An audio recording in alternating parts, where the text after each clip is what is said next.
युवराज, या या दाजी साहेब.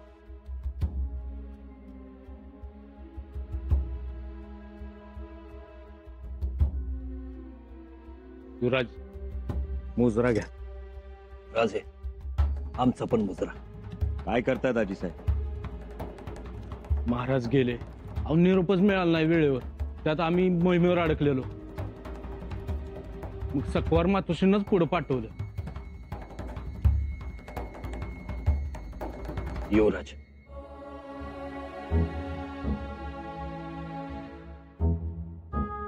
झालं ते समज लईच वाईट झालं.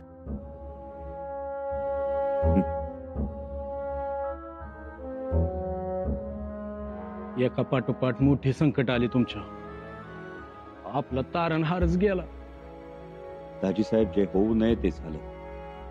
त्या बाबतीत जरा अभागीच ठरलो आम्ही. बाबासाहेबांना शेवटचं पाहू शकलो नाहीच, आणि मातोश्रींनी तर डोळ्यात देखत फसवलो आम्हाला. त्याही गेल्या. त्यांची याद आली तरी अजून बी काळीच लागतं ना आलतय.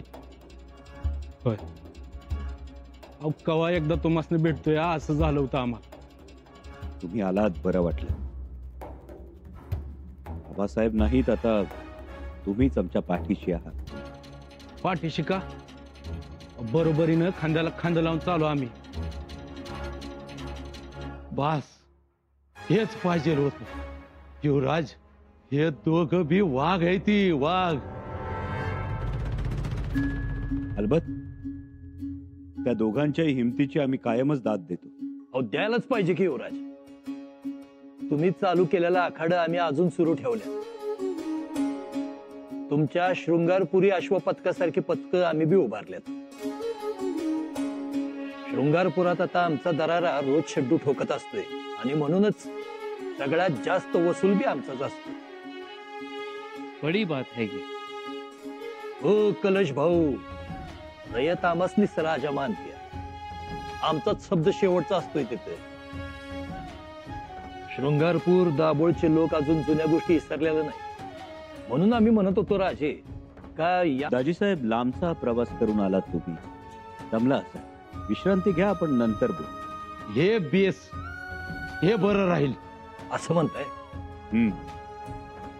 शिवाय आम्हाला कविराजांबरोबर राज्यकारभाराच्या काही महत्वाच्या कामांचा निपटारा करायचा. दाजी साहेब, कविराज आता चांगलेच तयार झालेत बरं का. होय का? चांगलंय की. तुम्हाला बी साथीला अशाही एका माणसाची गरज होतेच म्हणा.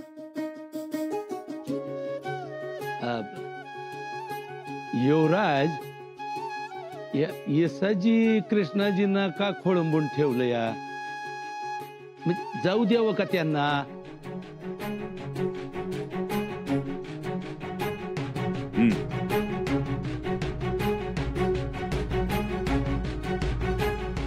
विसाजीराव, तुम्ही अजून गुन्हा केलेला नाही, पण पुन्हा निक्षून सांगतो आहोत, स्वराज्य हिताचा विचार केला तर त्यातच तुमचं भलं आहे. त्यामुळे स्वराज्याला महत्व द्या आणि वतनाचा मोह सोडा. असं युवराज, वतन हा आमचा मोह नाही, तो आमचा हक्क आहे आणि अधिकार पण.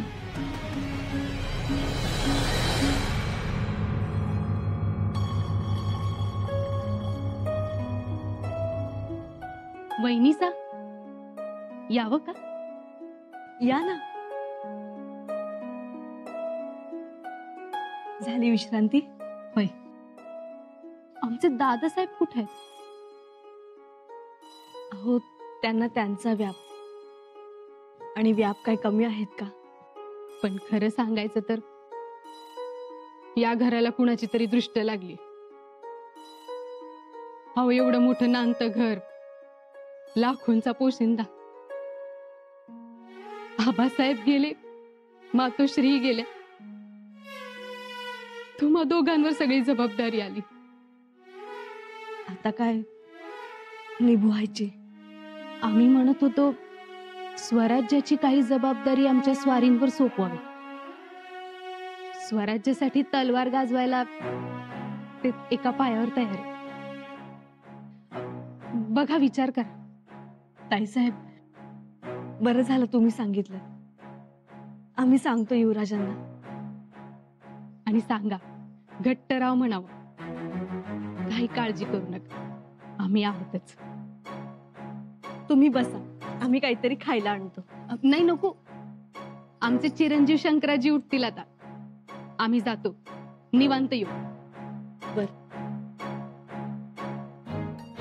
ताईसाहेब, नाही म्हणजे निघालत? हो, आम्ही जरा आलोच. तुम्ही बसा बोलत. बर ताईसाहेब, या ना.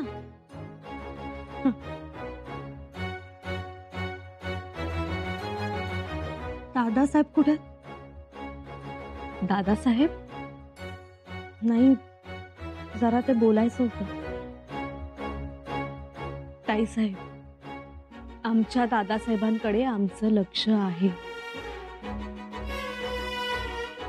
त्यांनाही स्वराज्यासाठी एखादी मोठी जबाबदारी देऊ म्हणतोय आम्ही. केवळ जबाबदारीची अपेक्षा असती तर किती बरं झालं असतं ना. म्हणजे नाही, काही नाही.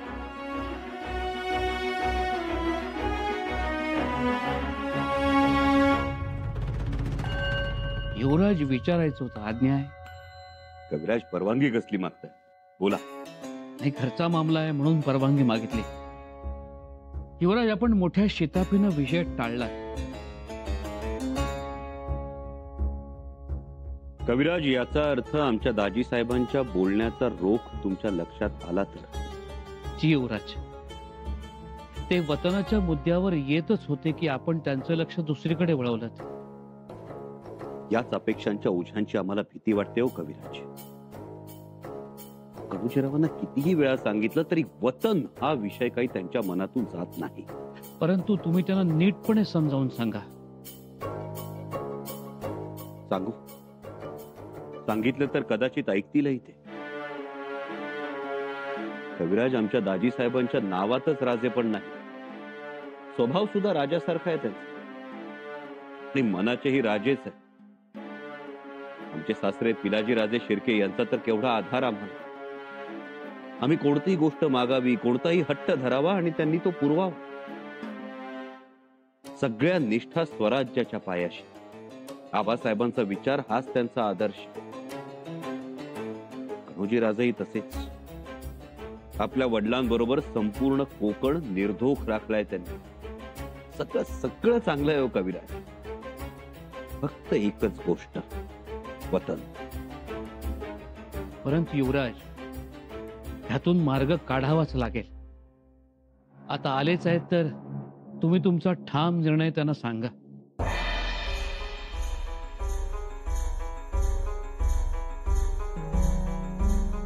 कविराज, आम्ही आमचा निर्णय ठामपणे त्यांना सांगितला तर गणोजी राजे नाराज होते. आणि या घडीला आम्हाला कोणाचीही नाराजी परवडणारी नाही. कारभाराची घडी सुरळीत बसवायची असेल तर सगळी आपली माणसं भक्कमपणे पाठीशी उभी राहायला हवी. हेही पाठीशी भक्कमपणे उभे राहते, पण वतनाच्या अटीवर. आपण विसाजीला नाही म्हणून सांगितलंय, यावरून गणोजी राजांना आपला विचार नक्की कळेल. कळायला तर हवा. बघू. कविराज, गणोजी राजांना आमचा विचार समजला तर सोन्याहून पिऊ. पण जर विचार समजला नाही तर मात्र पुढचा काळ आपल्यासाठी कठीण असेल. आई जगदंबेला आमचं एकच मागणं आहे हो कविराज. आमच्या माणसांना स्वार्थाची लागण लागू नये.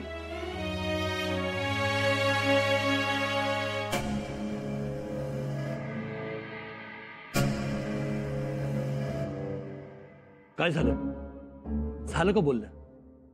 हा, भेटल्या वहिनीचा. काय म्हटल्या आमच्या ताईसाहेब? खरं सांगायचं तर आमची जीभच रेटली नाही. अहो आपण काय भीक मागतोय काय? तसं नाही, पण पण अहो वेळ काळ बघून बोलावं लागतं. ह्यो असा मुतूर बघत बसा तुम्ही, म्हणजे आपणच अडचणीत येतोय. या अशानंच 10 हात लांब राहिले होतं आपल्यापासनं. आपला हक्क मागतोय का नाही आपण? अहो पण हे जे तुम्हाला वाटतंय का नाही, कधी बोलू कसं बोलू त्यासनी काय वाटेल, या विचारालाच भीड म्हणतात. आणि ती बाळगली की आपलंच नुकसान. कळलं का? काय झालंय? भाऊजी साहेब चिडलेत का? काय झालंय? नाही, काही नाही. त्यांना दादासाहेबांकडून न्यायाची अपेक्षा आहे. रक्ताच्याच नात्याकडून अपेक्षा नाही करणार तर मग कुणाकडून? तुम्ही काय बोललात वहिनीसांबरोबर? आम्ही जबाबदारीबद्दल बोलत होतो. जबाबदारी? आमच्या स्वारींची समशेर दादासाहेबांच्या पाठीशी उभी राहिली ना, म्हणजे थोडी तरी काळजी मिटेल ना. एका मागोमाग एक संकट येऊन गेली. बिचारे आमचे दादासाहेब कुठे कुठे पुरणार हो. म्हणून आम्हीच वहिनीसांना म्हणालो, आमच्यावरही काहीतरी जबाबदारी द्या. आमची स्वारी ही कर्तबगार आहे, स्वराज्याशी एकनिष्ठ आहे. ते झालंच की. पण तुम्हाला कसला न्याय पाहिजे? ते बी दादासाहेबांकडून? काय हो ताईसाहेब, हे बोलतील दादासाहेबांशी.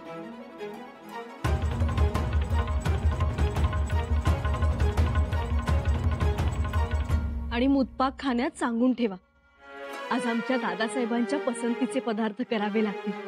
आम्ही आलोच सांगायला. जी युवराज. आमची पसंती ध्यानात आहे म्हणायची अजून. दादासाहेब या ना, केव्हा येणं झालं? हे काय आत्ताच येतोय. आल्या आल्या आधी शंभूदेवांचं दर्शन घेतलं आणि मग पार्वतीच्या महालात. मुजरा घ्या. दादासाहेब अहो, मुजरा का करताय? आम्ही लहान धाकले आहोत. अपर युवरात नाही आईसा, आणि उद्याच्या महाराणी. तो तुमचा आशीर्वाद.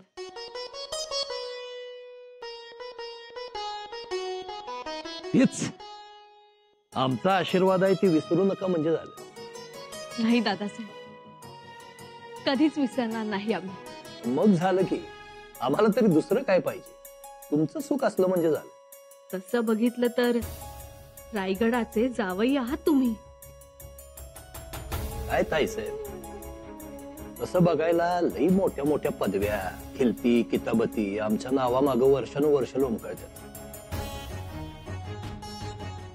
त्याचा काही उपयोग होत नाही हो. असं का म्हणता? नाही म्हणायला आम्ही स्वराज्याचं जावई आहोत की, पण त्याचा आब राहिलाय कुठं आता? एक तरी गोष्ट आमच्या मनासारखी होती का तुम्हीच सांगा आता. म्हणजे हे असं गोड गोड बोलून फुलकावण्या देत आमच्या तोंडाला पानच पुसले का नाही आज पातूर? माग वळून बघा एकदा, आपल्या शृंगारपुराकडे नजर फेका. एकेकाळी अंडील खोंडासारखं मुसमुसणार आपलं शृंगारपूर आता भाकड गाईसारखं मरतुकड झालंय का नाही तुम्ही सांगा. दादासाहेब जरा स्पष्टच बोला तर बरं होईल.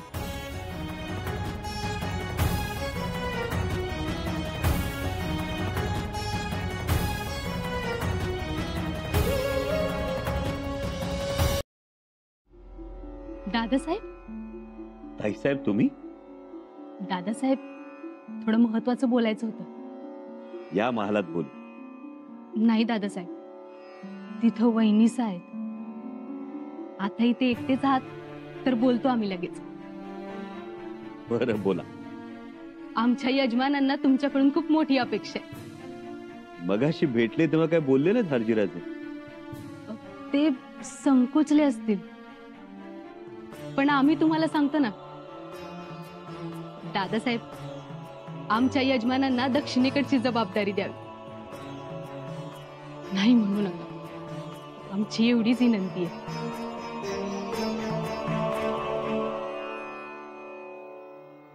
दादासाहेब, आमच्यासाठी जरा स्पष्टच बोला. आडवळण घेण्याची गरज नाही. स्पष्ट बोलतो. साहेब, या स्वराज्यात आम्हाला महत्वाचं स्थान पाहिजे, आमच्या तोलामोलाचं. दादासाहेब, स्वराज्यात तोलामोलाचं स्थान नात्याच्या धाग्यावर नाही, तलवारीच्या पात्यावर मिळतं. ताईसाहेब,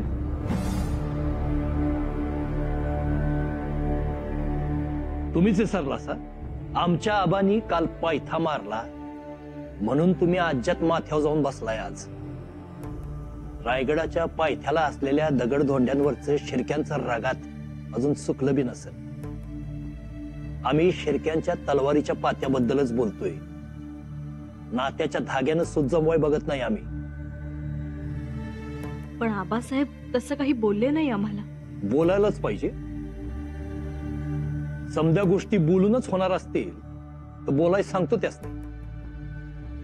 दादासाहेब, आम्ही काय म्हणतोय?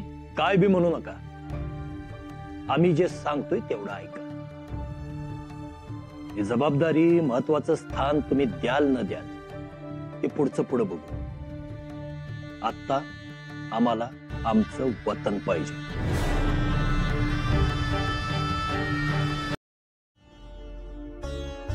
वतन? वय, वतन.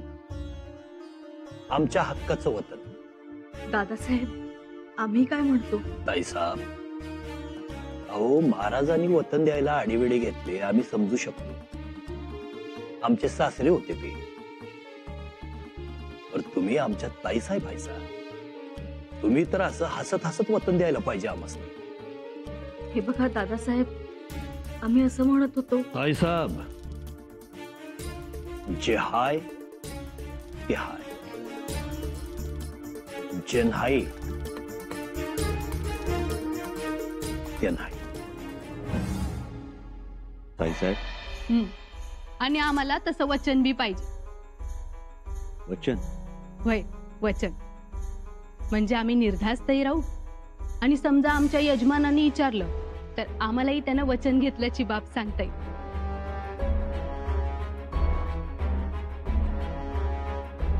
ते तर झालंच. दादासाहेब, तुम्हाला राग तर नाही ना आला? राग? छे, राग कसला आणि कशाबद्दल ताईसाहेब? आणि तुम्ही कुठं काय वाईट बोलला? चांगलंच तर बोललाय. तुम्ही एकदम गप्प झालात म्हणून म्हटलं मी. नाही हो ताईसाहेब, तुम्ही लाडकी बहीण आहात आमची, तुमच्यावर कसे रागव? दादासाहेब, पण ताईसाहेब, एक गोष्ट लक्षात घ्या. तुमच्या समोर एक हरजीराजे आहे, आमच्या समोर मात्र अनेक हरजीराजे आहेत. आणि त्यातल्या प्रत्येकाला काही ना काही जबाबदारीची अपेक्षा आहे आमच्याकडून. एकाला दिलं तर सगळ्यांना काही ना काही द्यावं लागेल. पण दादासाहेब, आम्ही कुठे गणोजी राजेंसारखं वतन मागतोय? ते जबाबदारी मागणार आहे की वतन? जबाबदारी. आम्ही वतन म्हणालो का? माहित नाही ताईसाहेब, हल्ली आम्हाला सगळे शब्द एकसारखे ऐकू येतात. येणारे आवाज सुद्धा हाकेसारखे वाटतात. पण त्या हातांमध्ये जोम नाही जाणवत. जाणवतो तो स्वार्थ. सरदार महाडिकांच्या हाकेत स्वार्थाचा वास जाणवतोय. बिलकुल नाही ताईसाहेब, पण अशा अनेक हाका आमच्या कानावर आदळतायत आमची इच्छा नसताना. पण आम्हाला हाक हवी ती पतंगासारखी, पेटत्या पलित्यावर झडप घालणारी. दादासाहेब, ताईसाहेब, आज आमची कृपादृष्टी व्हावी म्हणून अनेक जण टारफुल्याच्या गवतासारखे तरारले आहेत. तलवारीची पाती कमी आणि गवताची पाती जास्त झाली आहे. पण आम्हाला हवा आहे डेरेदार महाकाय वृक्ष. निष्ठा आणि समर्पण जाणणारी, माया आणि पराक्रम माहीत असलेली माणसं हवी आहेत आम्हाला, ज्यांना बलिदानातलं सुख आणि त्यागातली मस्ती समजली अशी माणसं. सरदार महाडिकांमध्ये या सगळ्या गोष्टी आहेत. असतील तर उत्तमच, नाहीतर तुम्ही बहिणीसारखं आणि त्यांनी दाजी साहेबांसारखं राहिलेलं कधी चांगलं.